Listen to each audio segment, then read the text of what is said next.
अल्हम्दुलिल्लाह रब्बिल आलमीन वस्सलातु वस्सलामु अला सय्यिदिल मुरसलीन अम्मा बअद फ़अऊज़ु बिल्लाहि मिनश शैतानिर रजीम बिस्मिल्लाहिर रहमानिर रहीम रब्बना इग़फ़िरली वलिवालिदैया वलिलमुअ्मिनीना यौमा यक़ूमुल हिसाब सदक़ल्लाहुल अज़ीम।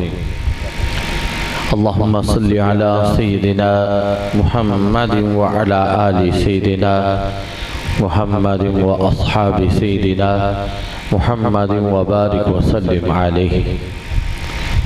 सद-ए-एहतराम उलमाए ज़ी वक़ार कुर्रा हज़रात, नातहा हज़रात, मुअज़्ज़ज़ हाज़रीन, अस्सलामु अलैकुम व रहमतुल्लाहि व बरकातुहू। आज की ये इसाले सवाब की मजलिस हमारे इंतहाई काबिल एहतराम हाजी मोहम्मद इकबाल साहब के लिए दुआए मग़फ़िरत के लिए सजाई गई है।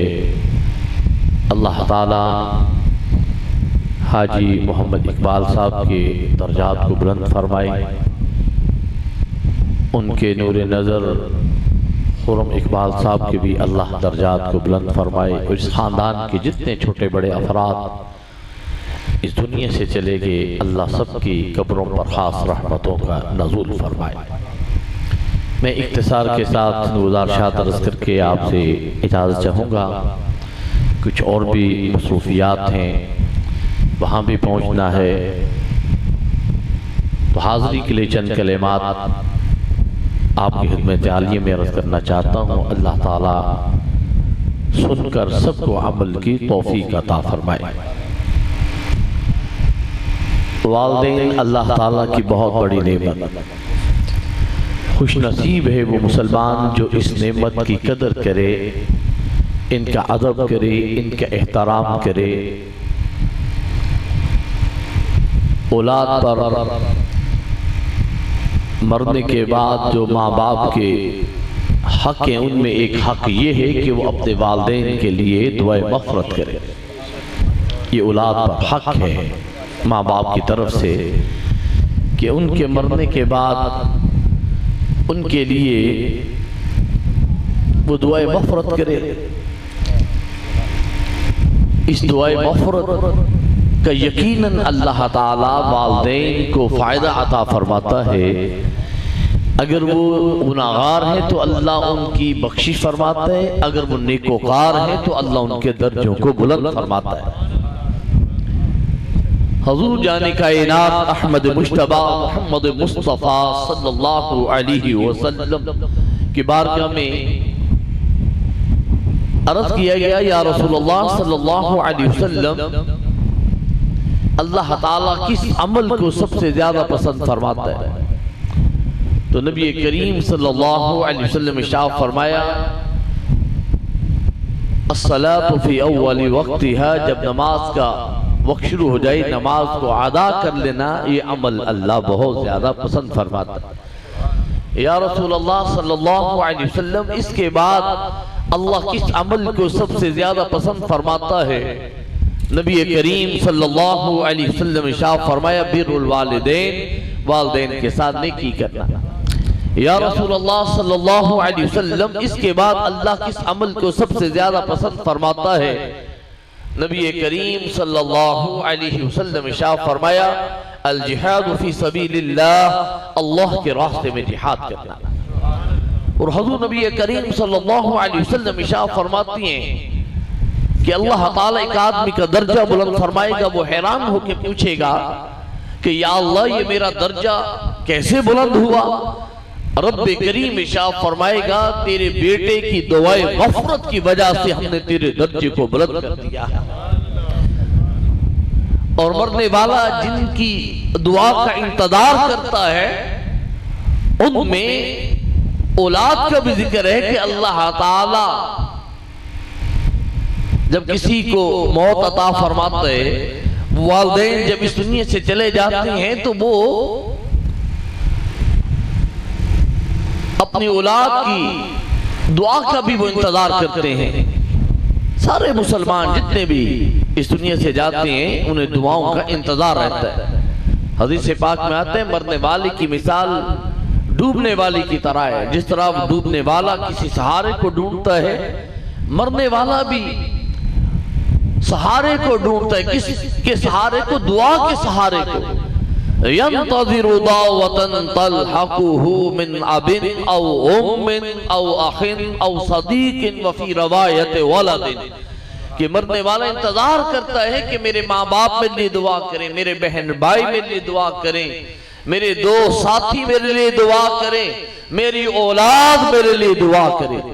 और वो दुआ का तोहफा पाके इस तरह खुश होता है जिस तरह को जिंदा किसी जिंदे से तोहफा लेके खुश होता है। और हुजूर नबी करीम सल्लल्लाहु अलैहि वसल्लम शाह फरमाते हैं, इंसान जब मर जाता है उसके अमल का सिलसिला मुनक़ता हो जाता है। अब वो मरने के बाद अमल करना चाहे तो मौत उसे अमल करने से आजिज कर देती है। लेकिन तीन चीजें ऐसी हैं जो उसे मरने के बाद भी नफा देती हैं, फायदा पहुंचाती हैं। पहली चीज सदका जारिया, कि अपनी जिंदगी में कोई ऐसा काम कर गया है मखलूक खुदा जिससे फायदा उठाए, मस्जिद बना गया है, मदरसा बना गया है, हॉस्पिटल बना गया है, रास्ता बना गया है। इस सदका जारिया की बरकत से अल्लाह ताला मरने वाले को मरने के बाद भी इन चीजों का फायदा अता फरमाता है। और दूसरी चीज, अपने पीछे ऐसा इल्म छोड़ दे जिससे लोग फायदा उठाए।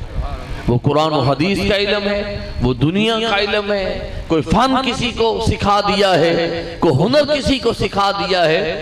अल्लाह ताला इस पर भी, जिसने ये हुनर ये फन आगे मुंतकिल किया है, वो मर जाता है, अल्लाह ताला मरने के बाद उसे इन चीजों का फायदा अता फरमाएगा जो उसने ये इल्म लोगों को फैलाया होगा, सिखाया होगा और उस इल्म को उसने फैलाया होगा। और तीसरी चीज, अपने पीछे नेक औलाद छोड़ जाए जो उसके लिए दुआए मग़फ़िरत करे। खुशनसीब है वो औलाद कि जो अपने वालिदैन को दुआओं में याद रखते हैं। और यकीनन वो माँ बाप भी खुशकिस्मत है कि जिनके पीछे औलाद दुआ करने वाली मौजूद है। और ये मेरे हुजूर सैयदी व सनदी उस्तादी व उस्ताद उलमा किबला वालिद गिरामी किबला शेखुल हदीस अल्लामा हाफिज मोहम्मद आलिम रहमतुल्लाह अलैह फरमाते थे कि वो बेटा वो बेटी जो ये चाहते हो कि अब्बा जी को अम्मा जी को रोजाना दुआओं का तोहफा मिलता रहे, उसे मुसल्ले वाला बन जाना चाहिए, नमाजी बन जाए। तो वो अल्लाह के हुजूर कभी फजर के वक्त, कभी जोहर के वक्त, कभी असर के वक्त, कभी मगरिब के वक्त, कभी इशा के वक्त मुसल्ले पे बैठ के ये अल्लाह की बारगाह में अर्ज़ करेगा, रब्बा रग़्फ़िरली व लिवालिदैया व लिल मुमिनीना यौमा यक़ूमुल हिसाब। या अल्लाह मुझे बख्श दे, मेरे माँ बाप को बख्श दे, या अल्लाह तमाम मोमिनीन को बख्श दे। ये हजूरी वाली दुआ जब अल्लाह के हजूर मुसल्ले पे बैठ के की जाती है तो अल्लाह ताला जरूर करम फरमाता है, अल्लाह उसकी भी बख्शी फरमाता है, अल्लाह ताला उसके वालिदैन की भी बख्शी फरमाता है। तो अल्लाह ताला मरहूम महफूज हाजी मोहम्मद इकबाल साहब की कब्र पर खास रहमतों का नज़ूल फरमाए। और अल्लाह ताला इस दुआए मग़फ़िरत की बरकत से जो आज की ये मजलिस दुआ के लिए सजाई गई है, अल्लाह इसकी बरकत से उनकी कब्र को जन्नत के बागों में से एक बाग बनाए। और उनके तमाम जितने भी अजीज़ व क़ारब हैं, अजीज़म कामरान को, हाफ़िज़ मोहम्मद यूनुस साहब के पूरे ख़ानदान को अल्लाह ताला, आमिर इकबाल साहब, सबको अल्लाह ताला दीन दुनिया की बहारें अता फरमाए, दीन दुनिया की इज़्ज़तें अता फरमाए। और हाजी इकबाल साहब माशाअल्लाह अपने खानदान की भी वो रौनक थे, इस इलाके की भी रौनक थे, लोगों के काम आने वाले। अल्लाह ताला उन पर कब्र में खास करम फरमाए और उनकी कब्र को अपनी खास रहमतों से ढांप दे। मैं मजीद कुछ अर्ज करता, कुछ और भी मसरूफियात हैं और आपके कीमती वक्त का भी मुझे एहसास है। और मैं बाद में आने वालों से भी ये गुजारिश करूँगा कि इन लोगों को ज़्यादा इम्तिहान में नहीं डालना है, गर्मी भी बहुत शदीद है, और वक्त पे दुआ कर दें ताकि फिर जो लंगर का भी इंतज़ाम है वो भी ये तमाम अहबाब तनावुल फरमा सकें। अल्लाह ताला हम सब का दीन भी बेहतर फरमाए, अल्लाह हम सब की दुनिया भी बेहतर फरमाए। मौलाना हाफिज़ हम सही साहब भी बयान करते हैं, इन्होंने मेरे साथ जाना है। अब हज़रत मौलाना काज़म साहब वो भी बयान करेंगे और कुर्रा हज़रात वो तिलावत करेंगे और नात हाँ